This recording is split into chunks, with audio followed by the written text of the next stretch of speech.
You know what, fuck it, I got into this YouTube game late. Was it fate or the fear that caused me to hesitate? Tell me now, how the fuck can a nigga jack off to another nigga's mate? An anime character getting raped, sodomized, and gaped. What up, people? This is Smithers R here to give you Love Lab episode 1. Now, I'm gonna be honest, okay? I've said some bad things about this series before I even knew anything about it. I'm gonna apologize for that right off the bat. Because originally I thought this was gonna be something like a whole bunch of girls talking about like stuff they love, like cats and flowers and stuff, and I didn't like that concept. But nope, I was proved straight wrong when I watched this shit. Okay, so before we jump right into it, just quick one announcement. Yeah, this video should have a fucking introduction to me. I'm making that shit, all that shit. I'm putting it in there, fuck it. Anyway, Love Lab. Let's get right on the shit. Okay, so Love Lab basically has two main characters at this point, maybe a third possible other character, and there is the wild one, Rico, and then there is the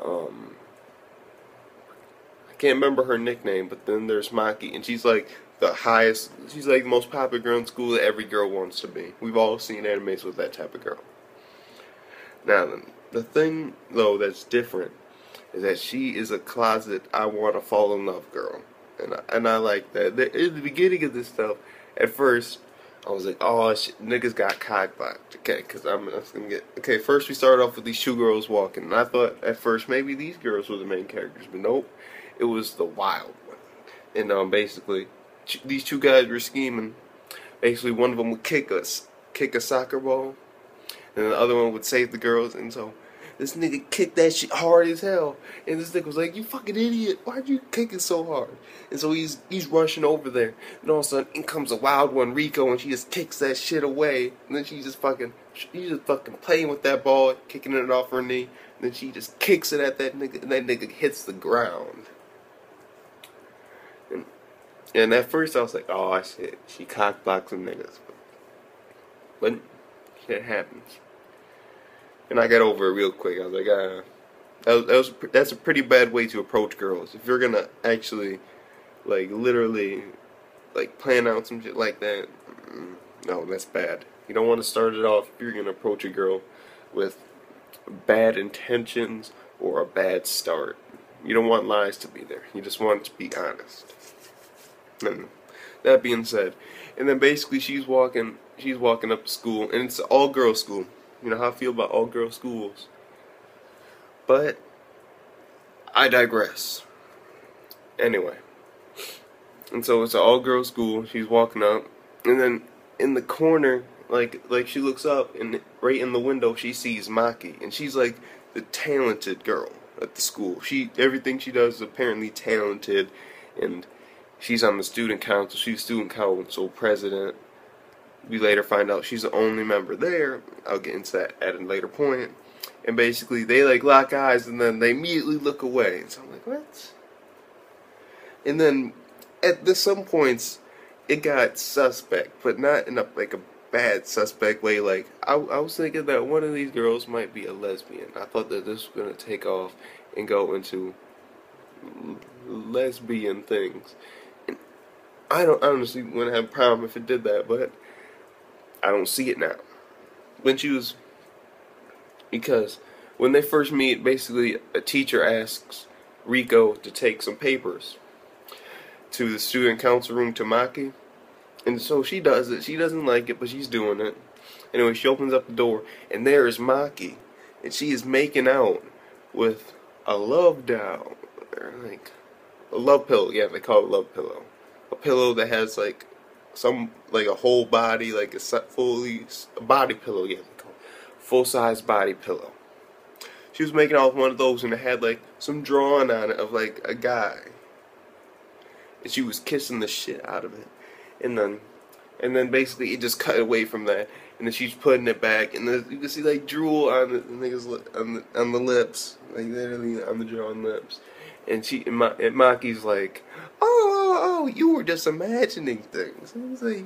She point Rico real quick. She points that out. She's like, there's drool on there. I'm like, shit. She isn't dumb. She isn't dumb. And then basically, Maki, she does them like, there's no way you can leave now. And I'm like, oh, yeah. I've seen that in so many animes before, and it usually ends up being like really awkward situations, male chicky. But it didn't end up like that. Basically, she puts tea on, kind of. She just puts the tea in front of her, and she's like, "Are you bribing me?"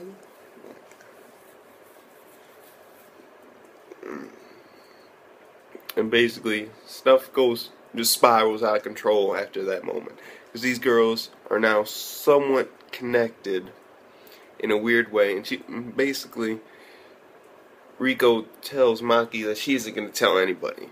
And that she used to practice kissing when she was younger too. And now, Maki gets the feeling, and it is stuck inside her head, that Rico is a love expert. She's a love guru. Yup. She is... I'm trying. What's his name? I can't remember his name. The nigga who played Austin Powers. I know it. I should know it. And he also played in Love Guru. Yeah, she's basically that motherfucker. Okay, anyway, moving on. Okay, and so now Maki, she has an utter like fixation on her because she feels that Rico knows all about guys and love, and that she will teach her a few steps. And so she's like, hey, can you teach me a thing or two? It's like, I want to practice. And I was like, oh, lesbian, come on, lesbian. No, nope. Let's practice bumping into each other. And so they do. And so she's around the corner. It's like, okay, you ready? She puts some bread in her mouth. Because that's like apparently what happens in Japan. People knock into each other with bread in their mouths. You think they take it out to take a bite. But no. They just, yeah, I'm going to take it to school with me. Anyway, I mean, how long does it take to eat bread anyway? Like 10 seconds? Anyway, and so this girl, she starts running, and then she just like fucking like blitzes the shit. Like, oh my God, she was like on some One Piece status. She was gone. She just zoomed past her, and she was like, "Why'd you dodge?" This girl was on her ass. Like, shit. It's like, because I didn't want to. It's like, what are you trying to make, a memory or an attack? And so they did it again, and this time closer, and she was walking.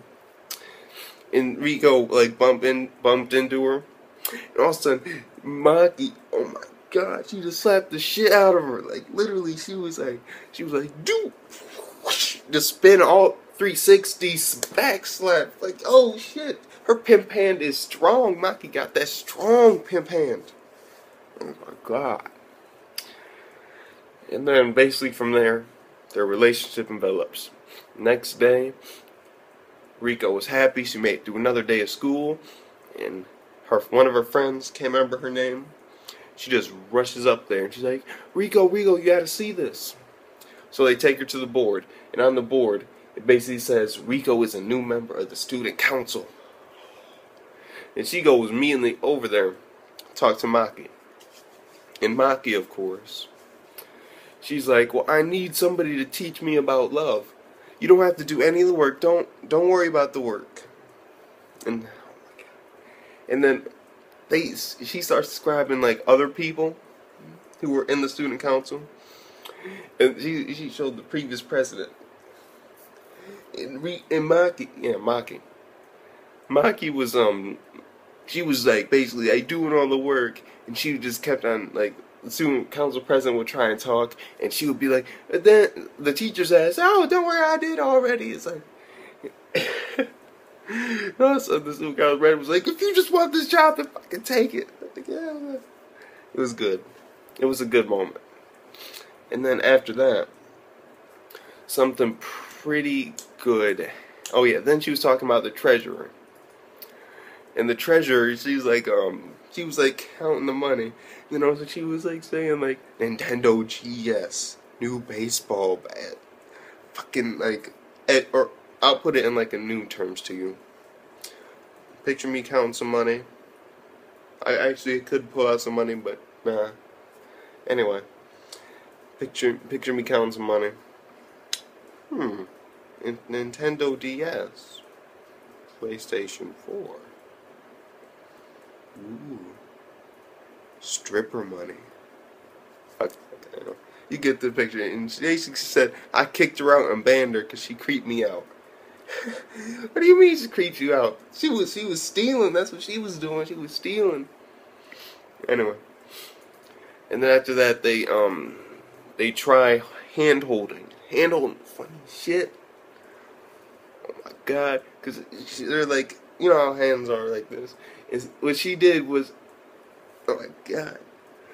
She was like making up this fucking bizarre scene, and Rico, she was being the guy, and I kind of liked it, kind of didn't, because they said some pretty out there stuff, saying that guys didn't really care, because as long as the end goal's the same. I'm like, some guys like that stuff. Some guys like the romance. Okay, what can I say? Anyway. And so their hands are like this after that whole scene. Good funny moments in that. And their hands are like this. And all of a sudden, Maki grabs Rico's hand, and then she bends it like that. I'm like, oh no. And all of a sudden, there's a scene. Rico got Maki. Chokehold. She's like, what the fuck do you think you're doing? It's like, I was trying to be playful, and I didn't think it hurt that much. Anyway, and then after that, they're sitting on this couch, and she basically explained to Rico about, like, she wants to have a first kiss and all that. She wants a good guy, and that the drawing on the full body size pillow is of her ideal guy. And Rico immediately in her head, oh, that's a horrible drawing. Anyway, so she basically wants a nice guy. And then, what happens after that? Oh my god. I'm trying to remember, but I know that this happened. I'm trying to remember the exact point where this happened. But there was a flashback. And it was of Rico in her experiences with love. And the first one was when she was 6 years old. And all of a sudden, it was her, another girl, and some guy. And the guy pointed at the other girl, like, I like her. I like her better. Oh my god. And she's like, oh. Then there was another one when she was 9. And when the one when she was 9, I believe it was, because I'm trying to remember exactly what age they were. I remember 3 of them. I believe there were 4. But one of them, she was talking to some guy. And he was like, I really like your friend. And I'm like, ah, shit. Friend zone sucks. That's all I'm going to say on the topic.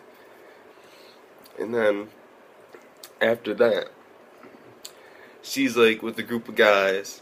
And they're like, all like, we all like you, Nico. I mean, it's so easy. You're a girl. But there's no chance that we're gonna have romantic feelings for you. We're not gonna fall for you. I'm like, hell no. That's like the worst insult you could give to a girl. Oh my god. Oh, that was just bad. And basically, Rico makes up some shit about her having a summer night kiss, and it was all magical, even though I doubt that she's had any sort of thing. And then basically, the ghost. Oh god, does her hair trying to show off the neck.